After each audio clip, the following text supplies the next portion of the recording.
Gospod Podlesnik, kaj je glavna naloga vaše banke na Kosovu? Ja, glavna naloga NLB Prištine je kot naloga vseh ostalih bank, ki so v sistemu skupine Nove Ljubljanske banke, da predstavljajo nek most med državo, kjer ta banka posluje, in Slovenije, in med državami, kjer je NLB kot NLB skupina prisotna. Kje, na kakšen način vidite največ možnosti za slovenska podjetja na Kosovu? Možnosti za slovenska podjetja tako na Kosovu, ali če rečemo malo širše na Balkanu, so tam, kjer je potrebno visoko znanja, so potrebne neke kvalitetni produkti in kjer so potrebne neke povezave z velikimi sistemami in z evropskimi, rečemo, sistemi in evropskimi sredstvi. Pri tem pa je posebej pomembno, da vsa ta podjetja, katerakoli, da rečemo, ne samo na Kosovu, tudi na Balkanu, so preživete tiste miselnost, ki je včasih bila v nekdanji SFRJ, po prijateljskih vezah in tako naprej, da je potrebno poleg tega znanja kvalitetnih poslovnih vezi zagotoviti tudi kvalitetne vire financiranja in dostopa do celotnega projekta.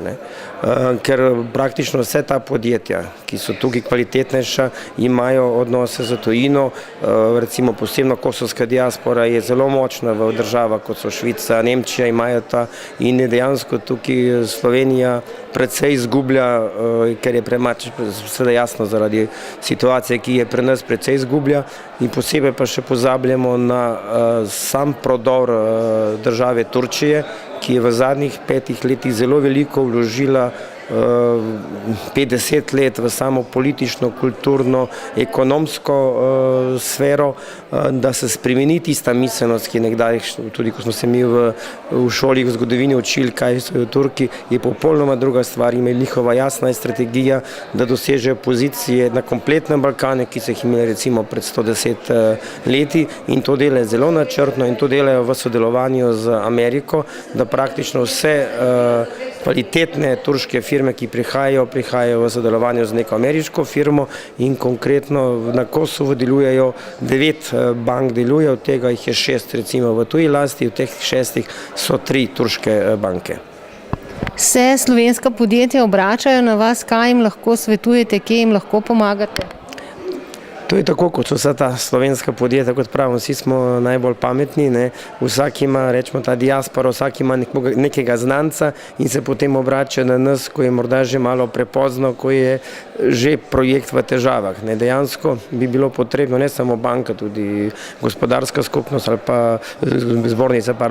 ali pa tudi sami ekonomske tešeji pri naših ambasadah, da se predhodno, ko se sploh gre v posel, da se vidi, ali so ta podjetja kvalitetna ali niso kvalitetna, oziroma kakšne so njihove bonitete v lokalnem območju, in seveda vsak posel mora biti zavarovan za bančno garancijo. Ni potrebno to ravno NLB, lahko je tudi lokalna banka, druga, ampak da je to so zadeve, to so predpogoji. Navedel bom samo 2 primera potrditev te moje teze. Eno je eno najkvalitetnejših kosovskih podjetij je Bučaj, ki ima dolgoletno sodelovanje z Drogo in slovenskimi podjetji. On za svoje poslovanje mora pridobiti bančno garancijo. Po drugi strani smo imeli en primer, ko je nek posel slovensko podjetje izvoz na Kosovo, da bi bilo zavarovano preko SIT. SIT je želel, da bi mi prevzeli riziko, in smo rekli, ok, da vidimo, in nismo želeli delati s tem podjetjem, ker nima dobre bonitete. Kaj bi na kratko svetovali slovenskim podjetjem, ki se lotevajo vstopa na kosovski trg? Ja, praktično sem že pred predhodnem vprašanju povedal, ampak se še enkrat ponovim. Čim več informacij v teh uradnih krogih, neformalnih, predvsem pa te uradne, kot rekel, ekonomske tešeji pri ambasadah, pri bankah, pri poslovnih združenjih slovenskih, ki so po teh državah, in to je to. In seveda jasno, še enkrat, kvaliteta in v bistvu borba za vsak, ko bi rekel, projekt je zelo težka, in ker so druge države izredno močne, posebej še enkrat poudarjam Turčija. Nekaj ste o tem že rekli, spremembe v poslovanju, v obnašanju opažate, močna je diaspora, kaj pa recimo mladi, drugi jeziki, več izobrazbe? Ja, mislim, nedvomno, ne, recimo, če vi prijete poleti v Prištino, ne, ste kot v sami jeziki v nekemu Babilonu in dejansko ta druga generacija so popolnoma evropizirani, govorijo med sabo nemško, angleško in tako naprej, ne. Sami Albanci so veliki talenti za jezike, ne, ampak zdaj recimo ta mlajša generacija, nekje do 30 letih, isto kot pri nas,